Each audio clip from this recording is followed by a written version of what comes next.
Bayi Ajaib gila serem banget. Para penikmat film bergenre horor rasanya patut berbahagia karena penayangan film horor di awal tahun ini cukup mendominasi layar bioskop. Bagi pemirsa showbiz kelahiran tahun 80-an hingga 90-an pasti nggak asing dengan film Bayi Ajaib. Teror seru. Saat perilisannya di tahun 1982, film yang menceritakan teror hantu anak-anak berkepala orang tua ini masuk dalam deretan film legendaris, bahkan mampu memberikan traumatis tersendiri bagi penontonnya kala itu. Apa kamu melihat Didi datang ke rumah ini semalam?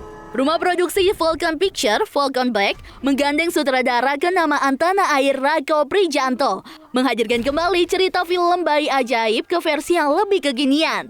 Dari segi cerita, ia mengungkap 80% dibuat sama dengan cerita aslinya. Memang Bayi Ajaib ini sangat unik gitu ya, sangat ikonik buat orang Indonesia, juga nostalgic juga gitu. Saya rasa salah satu karakter di film horor Indonesia yang tidak akan tergantikan adalah Bayi Ajaib. Secara 80% masih sama dengan sinopsis film lamanya gitu. Tapi yang membedakan adalah mungkin di sini karakternya lebih tergarap secara rapi gitu, secara detail. Jadi sama istri saya hari ini tidak boleh ada satu orang pun yang tahu. Selain memiliki cerita yang menegangkan, film remake Bayi Ajaib terasa sangat menarik untuk ditonton karena menggandeng nama-nama beken di panggung hiburan seperti Vino G. Bastian, Adipati Dolken, Sarah Fajira, Desi Ratnasari, hingga aktor cilik Rehan Cornelius. Kalau masih sayang nyawa, tutup mulut. Menurut aktor Vino G. Bastian, pemeran Kosim dalam film Bayi Ajaib, fenomena film remake saat ini juga cukup lumrah dan sering ditemukan. Namun dengan penulisan skrip yang bagus, ternyata membuat daya tarik tersendiri sehingga film remake juga menarik untuk ditonton ke dalam versi yang baru. Ini jadi satu tantangan tersendiri juga buat para penulis skenario. Bisa nggak dia menghasilkan skrip-skrip baru, original baru yang bisa sehebat karya-karya dulu gitu. Nah, kenapa kita mau ngambil film remake? Karena yang ditawarkan di Bayi Ajaib ini, seperti Dodot bilang tadi, ada sesuatu yang baru, ada karakter yang lebih lengkap, ada karakter yang lebih kuat.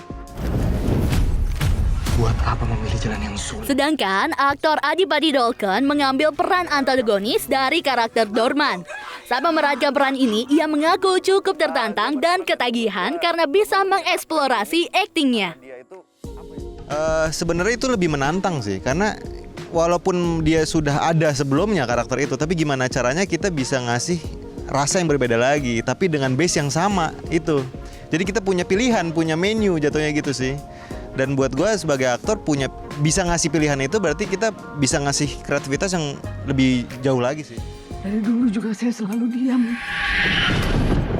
Aktris sekaligus penyanyi Sarah Fajira, pemeran Larasati, menceritakan pengalamannya selama syuting. Ia membocorkan satu scene menegangkan dan rupanya ada pengalaman mistis yang terjadi. Selama syuting Bayi Ajaib ada satu hari itu untuk scene Larasati mendekap bayinya untuk pertama kalinya. Jadi di situ aku ngelihat ada bayi prostetik sama ada properti bayi beneran ya kan. Ketika aku lihat si bayi ini, aku bawaannya pengen nangis. Banget aku jadi ketakutan gitu. Jadi kayak bawaannya sedih aja gitu. Tapi dia bukan seperti Didi ya, kepalanya orang tua. Kalau aktor cilik Raihan, pemeran Didi si Bayi Ajaib yang meneror orang-orang ini, merasa senang bisa turut terlibat dalam film ini karena bisa memerankan dua karakter sekaligus.